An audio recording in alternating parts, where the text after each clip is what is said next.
McDonald's adalah brand fast food paling terkenal di dunia hari ini dan sudah memiliki 40.000 cabang di seluruh dunia. Di Indonesia sendiri sudah ada 200 gerai lebih. Siapa sih yang gak pernah makan ayam McD? Atau kentangnya yang panjang dan lemes itu? Atau makan burger ikoniknya Big Mac itu? Atau setidaknya makan es krim McFlurry? Seharusnya kalian udah pernah lah. Tapi ternyata orang yang mendirikan McDonald's pertama kali ini jatuh miskin dan mengakhiri hidupnya secara tragis di panti jompo di New York. Founder pertama McDonald's sudah tidak memiliki saham atau bahkan hak milik sama sekali di restoran fast foodnya sendiri itu. Bahkan founder pertama McDonald's ini nggak dapat keuntungan royalti dari McDonald's sepeser pun. Belum lagi McDonald's pernah mengalami banyak sekali kisah tragis dan miris sepanjang perjalanannya. Kok bisa sih? Gimana caranya? Subscribe dulu. Hei, canda. Chapter 1. Awal mula McD. Dirintis oleh McDonald bersaudara, McDonald's merupakan jaringan restoran fast food terbesar di dunia. Dikutip dari The New York Post, pada tahun 1955, gerai McDonald's pertama kali berdiri di California, Amerika Serikat, dengan produk unggulan mereka, burger bernama Big Mac. Richard McDonald bersama saudara lelakinya Maurice McDonald merupakan orang-orang yang merevolusi cara orang di seluruh dunia dengan konsep fast food restoran atau restoran cepat saji. Intinya, McDonald bersaudara menawarkan makanan dengan harga terjangkau dan kecepatan penyajian yang tinggi. Ternyata, ide fast food restoran yang dicetuskan oleh dua bersaudara ini tidak datang begitu saja. Terlahir dari keluarga miskin di pedesaan New Hampshire, McDonald bersaudara berimigrasi ke California pada akhir 1920-an. Berbekal ijazah sekolah menengah, mereka berkeinginan untuk menghasilkan 1 juta US dollar sebelum usia 50 tahun. Sejumlah pekerjaan sambilan pun dilakukan di wilayah pinggiran, termasuk bisnis film yang kemudian bangkrut. Lalu pada akhir 1930-an mereka membuka stand hotdog di dekat lintasan balap Santa Anita di Arcadia, California. Kemudian pada tahun 1940, bisnis mereka berkembang dan berhasil pindah dan membuka restoran barbecue drive-in kecil-kecilan di San Bernardino, California. Meski bisnisnya bisa bertumbuh, McDonald bersaudara meyakini mereka dapat melakukan yang lebih baik dengan menghasilkan sesuatu yang lebih cepat. Pada musim gugur 1948, mereka memutuskan untuk menutup restoran dengan tujuan untuk menyederhanakan menu dan mulai menemukan cara lain untuk berbisnis agar makanan bisa disajikan lebih cepat. Nah, McDonald's bersaudara banyak sekali melakukan eksperimen dan membuat sistem fast food mereka sendiri, dan akhirnya mereka menambahkan sistem mereka Speedy Service System selama restoran mereka tutup. Percobaan Speedy Service System ini dipraktikkan langsung pada sebuah lapangan tenis.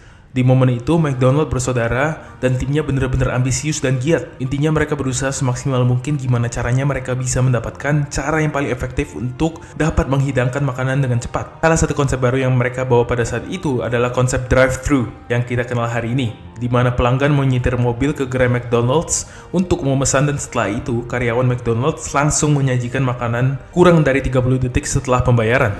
Walaupun sempat kesulitan di awal mendirikan bisnis dan bahkan sempat tutup sementara, tapi mereka tetap produktif dan berhasil mendapatkan sistem baru. Gak disangka ternyata restoran mereka sangat laku banget dan sering banget dicari orang pada saat itu. Belum ditambah lagi mereka hanya mematok harga makanan mereka di harga 19 sen atau sekitar 2.400 rupiah hari ini. Tentu saja orang tertarik karena harganya yang sangat-sangat murah, tapi at the same time servisnya juga cepet banget. Kurang dari 30 detik pelanggan sudah bisa makan. Chapter 2. Perselisihan McDonald's. Nah, seiring bisnis fast food restoran McDonald bersaudara ini terus berkembang, mereka memutuskan untuk menambah jenis minuman yang bisa disajikan, dan salah satu menu yang ditambahkan adalah milkshake. Karena permintaan yang begitu besar dari customer, McDonald bersaudara harus membeli banyak mesin untuk memproduksi milkshake, dan akhirnya McDonald bersaudara memutuskan untuk membeli mesin milkshake dari seorang yang bernama Ray Kroc. Ray Kroc adalah seorang pebisnis yang sangat ambisius juga. Dia kesana kemari menawarkan mesin milkshake yang efisien. Ray juga dikenal selalu membawa mesin milkshake yang sangat-sangat berat sambil menawarkannya kepada para pemilik restoran. Ray selalu ditolak, tapi ia gigih dan menghafal kata-kata dari motivatornya. Tanpa diduga sama sekali sebelumnya, ternyata inilah awal kehancuran bisnis restoran fast food yang dimiliki McDonald bersaudara. Ray Kroc, si supplier mesin milkshake itu,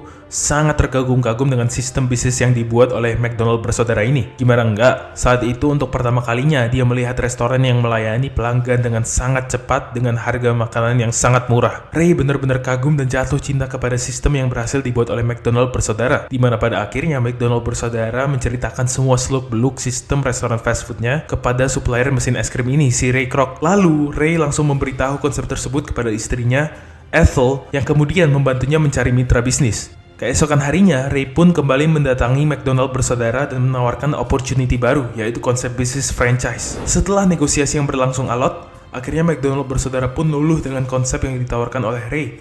sehingga restoran McDonald bersaudara pun bisa difranchise-kan. Mereka kemudian mengurus semua dokumen untuk melegalkan kesepakatan bisnis tersebut. Ray dan Ethel menjadi sales atau orang yang berkeliling untuk mencari orang yang mau franchise restorannya pada saat itu. Singkat cerita, dari semua relasinya, Ray akhirnya bertemu dengan Joan, istri dari seorang kliennya. Ray pun membujuk Joan dan suaminya untuk buka franchise restoran tersebut. Setelah konsep franchise ini sudah dijalankan oleh Ray si supplier mesin milkshake, Ray merasa kesusahan, dirugikan, dan tidak diuntungkan sama sekali. Ray berusaha membujuk McDonald bersaudara untuk mengubah isi kontrak yang sudah disepakati. Namun ya jelas tidak disetujui oleh McDonald bersaudara. Alhasil, ini mulai menimbulkan konflik di antara Ray si supplier mesin milkshake dan McDonald bersaudara. Kemudian, tanpa sepengetahuan McDonald bersaudara, Ray diam-diam membuat perusahaan real estate franchise Realty Corporation. Ia membeli lahan kosong, membangun restoran McDonald's yang ikonik dengan lambang M melengkung Golden Arches, lalu menyewakan tempat tersebut pada para investor.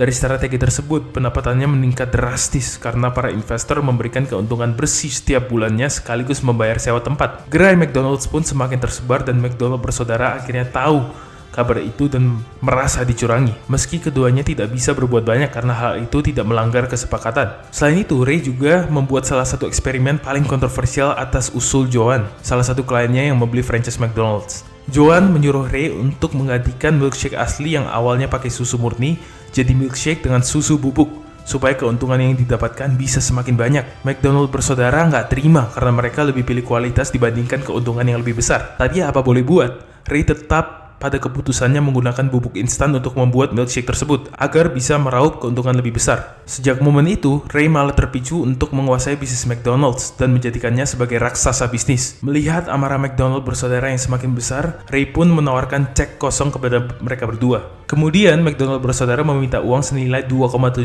juta US dollar atau setara dengan 40,5 miliar rupiah hari ini sebagai biaya pembelian merek dan royalti 1% dari setiap penjualan. Tapi pada momen itu, Ray meminta kepada McDonald bersaudara agar perjanjian dilakukan dengan hanya jabatan tangan. Jadi dia sengaja supaya nggak ada bukti fisiknya di atas kertas gitu. Tentu ini bukanlah perjanjian yang sah dan dapat dibuktikan karena nggak ada hitam di atas putih. Setelah jabat tangan, Ray pun langsung merombak habis McDonald cabang San Bernardino ini sesuai dengan desain yang diinginkan. Dan ternyata memang benar. Sampai hari ini McDonald bersaudara beserta keluarganya nggak pernah mendapatkan sepeser pun royalti dari McDonald's. Padahal seharusnya Ray membayar royalti sebesar 100 juta US dollar atau sekitar 1,5 triliun rupiah per tahun. Tidak hanya licik dalam berbisnis, Ray bahkan mengkhianati sang istri demi wanita lain. Ray menceraikan Ethel yang dari awal membantunya mencari klien yang ingin franchise McDonald demi menikah dengan Joan yang merupakan salah satu mitra yang memfranchise McDonald. Joan pun melakukan hal yang sama, menceraikan suaminya demi bisa menikah dengan Ray. Chapter 3. Ray Kroc mengaku-ngaku sebagai founder McDonald's. Meski didirikan oleh dua bersaudara Richard dan McDonald, restoran tersebut berkembang pesat dengan sentuhan Ray Kroc. Ray benar-benar ingin mengembangkan restoran McDonald's. Ia bermimpi jumlah McDonald's melebihi jumlah gereja yang ada di Amerika. Setelah berhasil membujuk McDonald bersaudara untuk sepakat mengadakan kerjasama franchise, ia benar-benar mengerahkan seluruh tenaganya. Ray memastikan setiap McDonald yang ia bangun bisa memenuhi standar yang ditentukan oleh McDonald bersaudara pada saat itu. Dapur yang bersih, menu sesuai dengan ketentuan, tidak ada sampah tercecer. Semua sudah dilakukan oleh Ray. McDonald's berhasil terkenal di seluruh Amerika serta diliput oleh media dan mencatat Ray sebagai founder McDonald. McDonald bersaudara yang membaca berita ini pun sakit hati dan minta Ray untuk mengklarifikasi berita ini. Tapi si Ray malah membalas dan bilang, "Media nasional telah mengenalku sebagai founder McDonald's.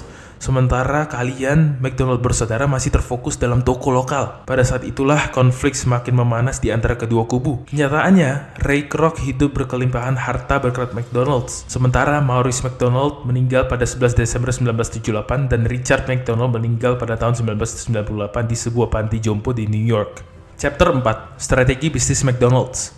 Saat ini McDonald's memiliki lebih dari 23.000 gerai di 111 negara dengan penjualan lebih dari 33 miliar US dollar atau setara dengan 495 triliun rupiah. McDonald's sendiri pertama kali masuk ke Indonesia pada tahun 1991 dengan membuka gerai pertama di Sarinah, Tamrin. Kok bisa sih meskipun banyak banget pesaing, McDonald's tetap eksis sampai sekarang? Gimana caranya ya? Pertama, McDonald's bisa memikat hati konsumen dengan ciri khas produk. Dalam dunia bisnis, hal ini disebut positioning. McDonald's membuat ciri khas resto mereka dengan menciptakan gerai yang ceria dan family friendly. Kedua, McDonald's bisa adaptasi dengan konsumen dan tren, tapi nggak meninggalkan ciri khas. Beda negara, beda juga versi McDonald's-nya. Contohnya aja nih, ada ayam gulai dan burger rendang di Indonesia. Kalau di Thailand ada Choco Sticky Rice Pie. Tapi ciri khas McDonald's-nya nggak hilang sama sekali.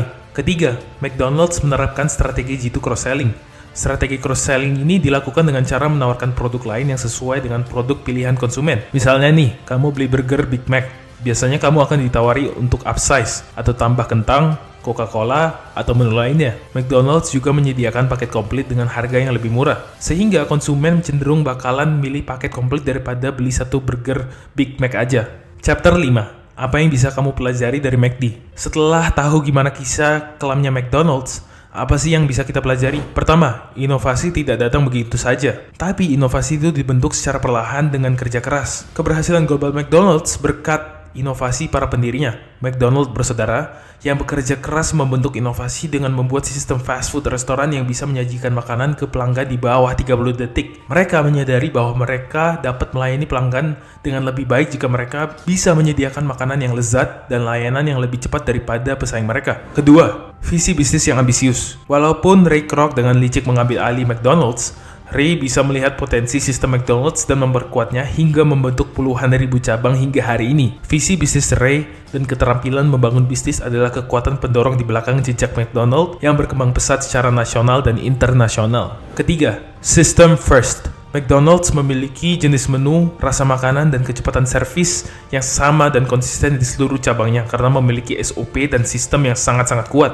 Keempat, kisah miris McDonald bersaudara mengajarkan kita akan pentingnya hitam di atas putih pada saat membuat perjanjian. Malang nasib kedua bersaudara ini, hingga kini keturunan McDonald's nggak dapat royalti sama sekali. Padahal kalau perjanjian ini benar prosedurnya, tentu keluarga McDonald's sudah masuk ke dalam urutan orang paling kaya di dunia.